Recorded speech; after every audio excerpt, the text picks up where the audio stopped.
Hello, welcome back to the Debt Free College Kid channel. This week, I'll be presenting to you some neat tips for taking notes more effectively, which is an important skill when it comes to learning in the classroom, especially in college. But yeah, stick around for this video, and I hope you find it useful. So let's go right ahead and dive right in. Many people take notes while a professor is talking, but many times they can't keep up with what the professor is saying. Your hand can go only as fast as it can. But how do you take notes effectively? Some students do what I've seen to be a key term form of taking notes. This method employs the use of short words or phrases to sort of jog the student's memory to what the professor said. So the professor might say, for example, something about the Better Business Bureau, the BBB. If you write on your notes using the key term style of taking notes, you'd just write BBB. And you'd come back the next week, and if you're completely unfamiliar with this acronym, you'll look at it and say, let's see, is that the Big Balloon Company building? Like, it's very ambiguous. It could mean anything. But it was quick. It was quick in the classroom. You stayed with the teacher. And so that's an advantage of it. Even though it's fast, it lacks the clarity for future reference. You may misunderstand what you mean by a term. Later, you might well ask yourself, what's this supposed to mean? If you took a little more time to be a little more detailed, it would probably help you. But so there's the key term style of taking notes, where you just write down brief phrases and sort of reminders to yourself of what the general topic would be. It's a good strategy for the short term. Another approach, another style of note-taking is to create a detailed outline of the lecture material. This one is often the most comprehensive. It captures the flow of the lecture as well as important details and concepts. And,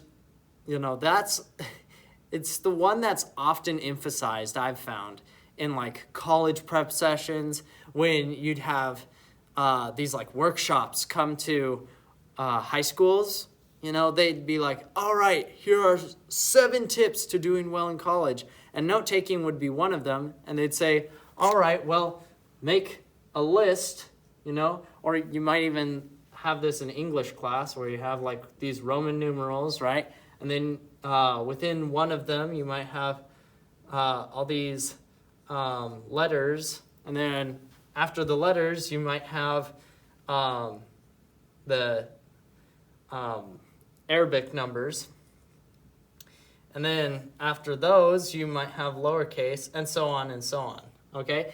And you just have this outline of like these tiers, and this one would have its own A and B and whatnot. And, this is all fine and dandy for seeing like how the different points relate. But it can be a hassle when you're actually in the lecture, in the moment, to capture all of these ideas. It's also a hassle if, say, you have to change this A to something else, like Roman numeral 3. Like, you're on your paper, like, crossing out, but circling, or, like, putting pointer there. It's a mess. It's a mess. But, like I said, it is the most comprehensive way. So if you can take notes with a detailed outline, sort of like what I just illustrated for you. Oh, drop the eraser. All right. Yeah, so this detailed outline, if you can pull it off, you're taking notes so well that you should probably consider selling your notes or sharing them with classmates who really need good notes to study, because it's you have it nailed a lot better than I do. However, if you're like most of us who can't keep up with how fast the professor's talking, then this method leaves you either with one, a poorly formatted outline like I was illustrating with the circling and pointing and, the indents aren't quite right and the groupings are off. Or it could leave you with missing concepts that you never got a chance to write after finishing a previous point. Like I've had experiences where I would do my very best to try and follow, like, okay, Roman numeral 1, let's see this point, flesh it out. Okay, the professor's transitioning to a new one, Roman numeral 2, then go through A, B, C, and 1, 2, 3, A, B, C. And I'd miss stuff. I'd be so focused. And catch this, I'd be so focused on the formatting and making sure that the sequence of numbers and letters were right, rather than on understanding what the lecture was saying. And that is a dangerous place to be if you're trying to learn and maximize the amount of time you are in class, because your tuition dollars are paying for that. And there's no need to spend more money than you have to.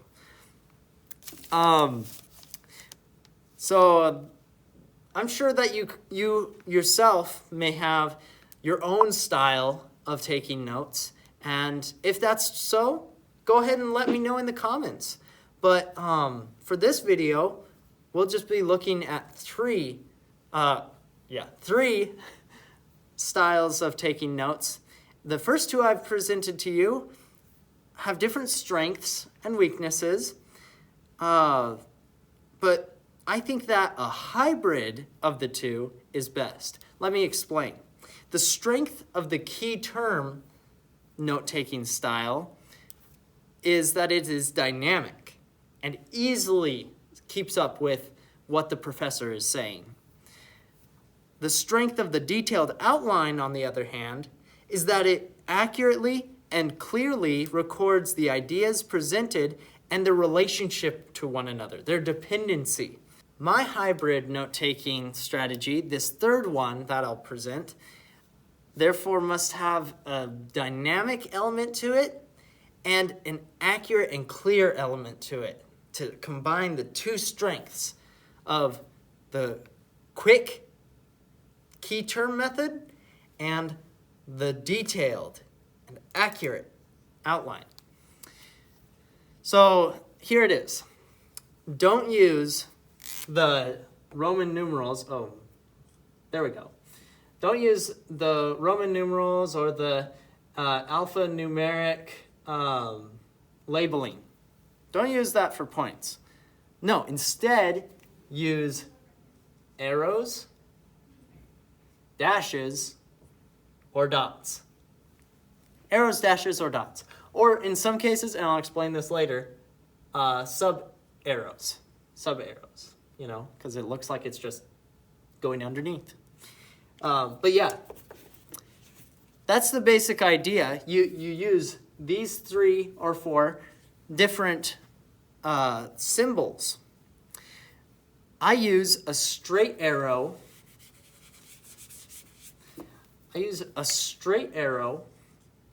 For when I feel like the professor is presenting a new concept or stating a new fact that he's about to flesh out. This is like what you would say a header, okay? This is like your header symbol. And it doesn't matter the formatting of like the indents as you're writing on your page, okay? You could just have this arrow anywhere, and that tells your eye, okay, start here, new idea, all right? And then for any subsequent details or aspects of the concept, I would use dashes or a sub arrow. And again, I'll explain that, why the difference in a little bit. But yeah, so let's just say the professor's talking. All right, here's the main point, blah, blah, blah, blah, blah. All right, and then he comes to different sub points. I'd just do a dash, do a dash, do a dash, however many points he has, okay? And once I realize, oh wait, he's transitioning, he's moved the slide, and this is a different topic. There you go. Actually, a different concept, pardon me, a different concept within the same topic. Okay? And so you'd go like this, all right? Now, to show that, so this is to show that an idea is part of a greater concept. If I feel like a subconcept has its own subpoints, I use bullet points, bullet point dots for each of its subpoints. What does that look like? It simply looks like, all right, I have these notes on the dash. Now for the subpoints, I'd use bullet points and then write in whatever I need to. And by using this, you can see the relation between the two, and it doesn't take much thought to say, oh, does this point go before this point, or does this point go here? I mean, you don't really need to do that. I mean, you could make a note that says, okay, see this. You could do that, but with this method, the strength of this note-taking style is that you know what the concept is, and you have like this encasing of all you need to know of it. So, Jeff, I'm asked, what do you do if you need to change one of these? I mean, let's say the professor's going on talking, and one of these subpoints becomes like a major talking point. Okay? Well, let's say you do that. Let's say you put this subconcept underneath the main concept, blah, blah, blah, blah, blah. The teacher goes on, and you realize, oh my goodness, I need some other points underneath these. Never fear. All you have to do is simply put a dash or an arrowhead on it. Whoa, look at that. And you just promoted all of these. Imagine that. Wow. And so, yes, it's not quite indented right, but at least your eye can tell, okay, this means main point. This means main point. Here's another main point. And here are subpoints. Now you can go and use the bullet point dots like you wanted to for the rest. But of course, if this truly is a subpoint of this concept, and I know this is rather abstract, so yeah, hopefully you're following. Then there's no reason why you can't just, have it like that. I mean, I do that from time to time. Sometimes I'll change it, like I'll alternate between dots and dashes. So I'll have like this and then just keep going like dots and dashes. It's all personal preference, but the key thing to take from this is that you have arrows, dashes, and dots to show the relationship of them, and the symbols don't take any time whatsoever to write down and keep going with what the professor's saying. So it has that speed and accuracy element that the other two either had, but not completely. So, as an extra tip, by the way, to show the importance of a given point, let's say that you know that this point right here is going to be on the test. If you know it's going to be on the test, bam, you could put an exclamation point there. And if you know that you should study, if you know that this one has more of an effect on your grade than this point, guess what? You can put more exclamation points. That's one of the beauties of this note-taking strategy that I do personally. Is I can just look at it at a glance and realize, okay, boom, boom. I need to look at this one first, memorize it. I need to go to this one next, understand it. I need to, and if I have any questions on this point, I know where to look. I can look down here and see if I can find something to understand, or I can go back to the textbook. So, like I said, I was going to tell you more about this sub-arrow. I told you that if you wanted to promote a symbol or a concept to higher precedence, you could add an arrowhead or a dash, all right? But what if you realize, oh no, this point, this concept is actually underneath this one. But you already wrote this down in pen on your paper, which, by the way, pen or pencil, I'm a pen guy, but there are some things that I like pencil for. So if you're a pencil fan, still love you too. But here, you already wrote it down in pen, let's say. That's where the sub arrow comes in. You simply add on this vertical line, and then you know, all right, this concept flows from this one. And so that's a way that you can demote it. Now, as far as dashes, well, there's not really a way to demote those.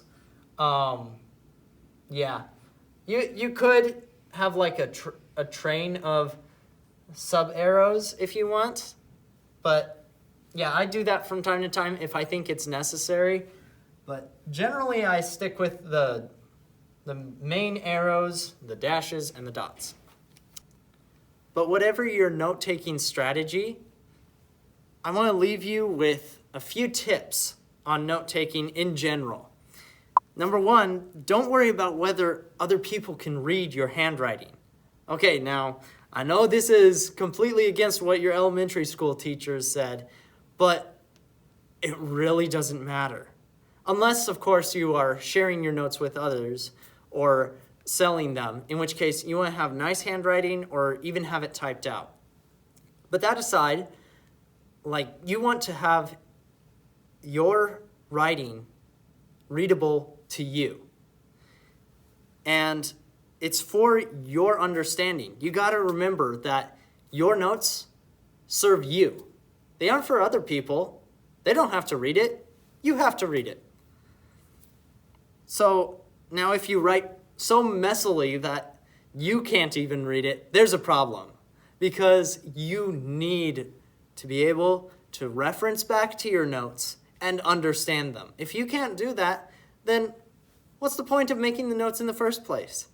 So there's the balance. You gotta write with enough speed to the point where you'll be able to understand it later. It's like this, do I go fast and sloppy, or do I go slow and pretty?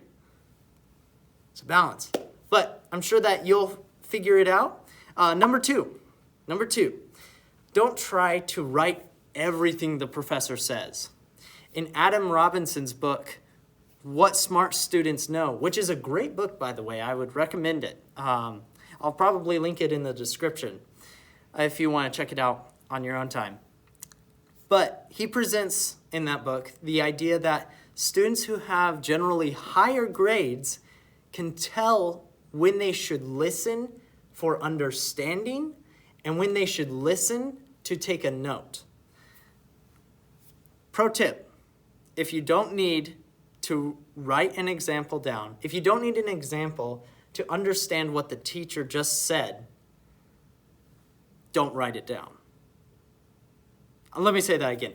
If you don't need an example to understand a concept, don't write it down. You'll write only those things that you absolutely can't afford to forget. Number 3, if it's in the textbook, don't write it again, but make a note of the page number it's found on.